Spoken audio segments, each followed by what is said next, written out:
Bonjour Laurent, Bonjour Charles. ravi de te retrouver pour échanger sur un sujet bouillonnant en ce moment, la transparence. Oui, c'est avec grand plaisir, c'est un sujet qui me passionne. Alors on a vu une actualité débordante, si je puis dire, avec quelques scandales, avec beaucoup aussi d'espérance de nouveautés sur le sujet de la transparence pour rendre cette transparence accessible au plus grand nombre, améliorer la confiance qu'on a envers les sociétés cotées. Dis-nous un peu ton point de vue sur le sujet. Est-ce qu'il y a des progrès notables qui ont été enregistrés ces derniers temps ? Alors déjà, première chose, les sociétés cotées sont probablement, à nos yeux en tout cas, la partie prenante la plus transparente de la vie sociale. Parce que d'abord, c'est là où il y a le plus de risques. Vous risquez très lourd à ne pas être transparent, à ne pas être sincère si vous êtes une boîte cotée. Donc il faut y croire. Des énormes progrès ont été faits. Les meilleurs en transparence, on organise les Grands Prix depuis 13 ans, allez sur le site des Grands Prix, vous verrez, les meilleurs en transparence font vraiment énormément d'efforts. Les 20, 30 premiers, vous pouvez y aller, ce sont des boîtes très transparentes. Donc, la responsabilité de toute boîte cotée est d'être transparente. C'est-à-dire que si vous envoyez que vous ne comprenez pas, vous voyez des paragraphes de texte que vous ne comprenez pas, vous avez besoin de relire 2 fois, vous pouvez râler, parce qu'ils savent comment faire. Et moi, j'avais une question pour toi, Charles. C'est que aujourd'hui, on parle énormément d'extra-financiers, d'ISR, de SG, ça dépend comment on s'y prend. En clair, toute l'information qui n'est pas l'information historique financière. C'est un enjeu majeur. À quel moment pourra-t-on faire confiance sans cette information ? Comment peut-on y croire ? À quel moment on peut déjà commencer à faire confiance, Laurent ? Il y a énormément qui a été fait en termes de régulation, en termes de partage d'informations, puisqu'il faut que chaque émetteur transmette des informations non trompeuses à ses actionnaires ou futurs actionnaires. Et donc on voit qu'il y a des standards qui se mettent en place. C'est lent parce que c'est une matière qui est somme toute assez délicate, mais on peut constater quand même que l'Europe est en pointe sur le sujet. Il y a toute une réflexion sur la taxonomie, la façon finalement de mesurer la durabilité des placements financiers qui est en train de s'élaborer à Bruxelles. Et donc ça, c'est très intéressant parce que ça va sortir dans quelques trimestres et ça va nous permettre d'avoir de la comparabilité entre entreprises qui est la base ensuite de la transparence. Donc on est très en pointe là-dessus.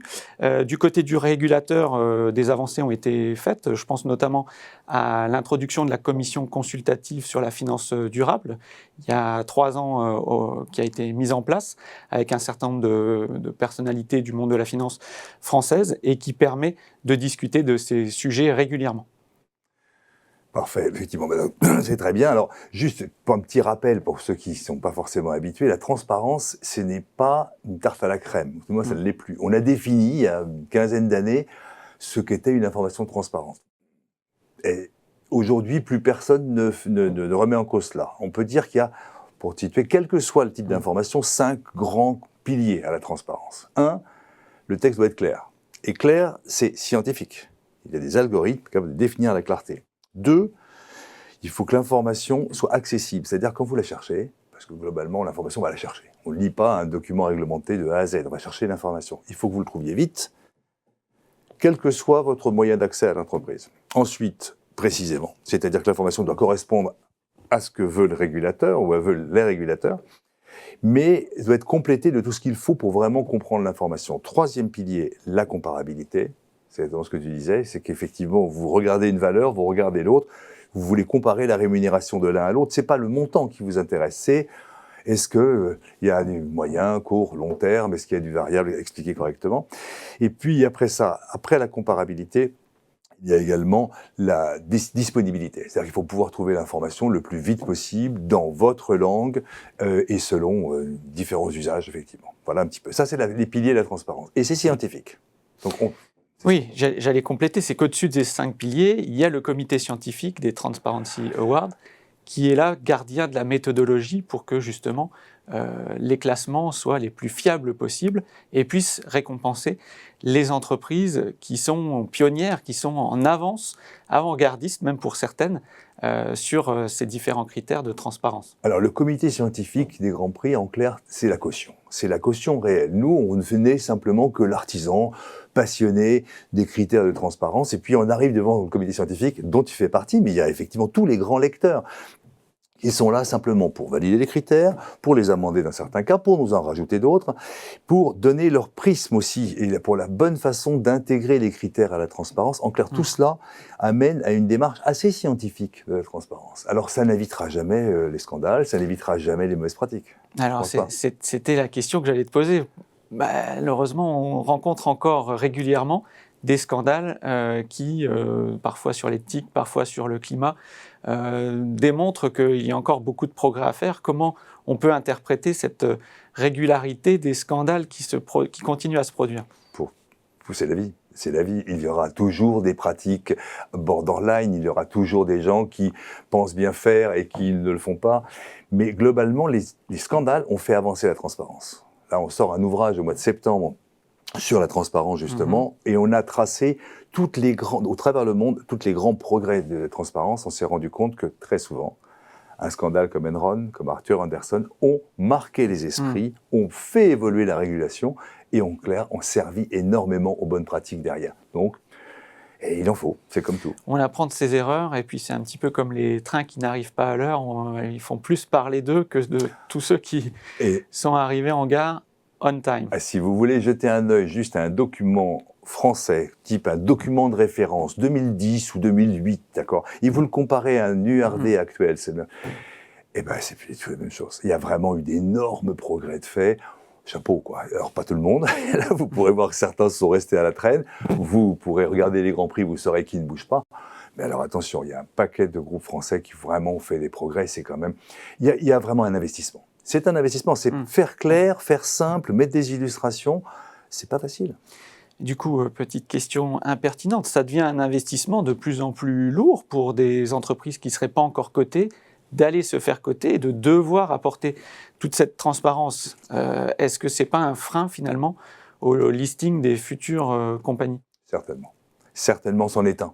Mais je pense que c'est un risque à prendre. C'est-à-dire sortir de la cote ou ne pas être coté, je pense que c'est se mettre sur un autre type de risque. Évidemment, c'est réduire ses budgets. Évidemment, ça permet de passer une information en beaucoup plus grande liberté.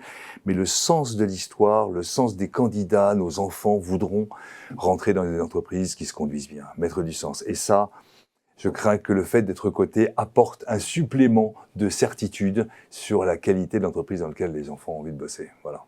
Laurent, on a parlé de l'enjeu très important d'avoir une finance plus durable. Il y a un autre enjeu très fort qui arrive dans les prochains jours, les prochains mois, c'est la numérisation de la data autour de toutes ces informations communiquées par les émetteurs. Alors oui, bien sûr tu as raison, il y a une évolution incroyable.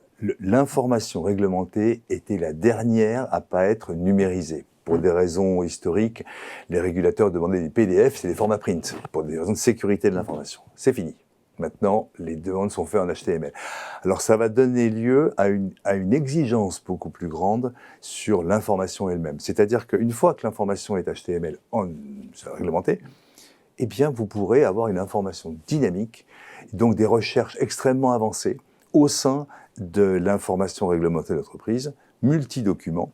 Donc on peut imaginer dans l'avenir vraiment de transformer l'information en data, c'est-à-dire que ça vous permettra de pouvoir faire des recherches, avoir des réponses rédigées, commencer à vraiment bien sentir à n'importe quel niveau d'expertise, vous pourrez vraiment avoir des retours d'informations extrêmement intéressants. Et faciliter encore la comparaison toujours entre les différentes sociétés. La comparabilité, vous aurez vraiment de la précision.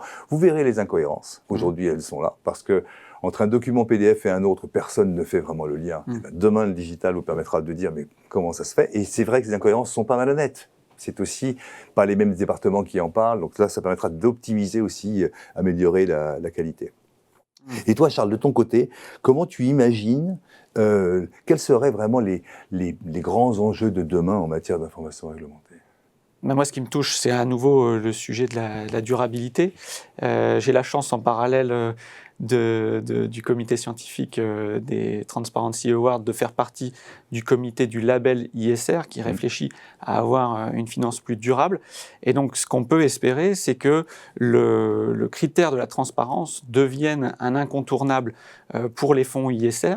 Ces fonds, du coup, vont faire remonter, entre guillemets, la pression sur les émetteurs pour qu'ils soient de plus en plus transparents et qu'on ait, justement, comme on le disait un petit peu tout à l'heure, des avancées notables en termes d'objectifs et en termes d'impact. Parce que ce qu'on s'aperçoit dans la typologie des investisseurs, c'est qu'il y a une frange de plus en plus importante qui, comme moi, est intéressée par des placements avec de l'impact, des placements qui vont au moins ne pas faire de mal à l'environnement, comme on dit, mais au-delà de ça, de tendre vers une stratégie avec des émissions carbone réduites, qu'ils puissent exposer leur feuille de route et ensuite atteindre des résultats. C'est ça que veulent les investisseurs de demain.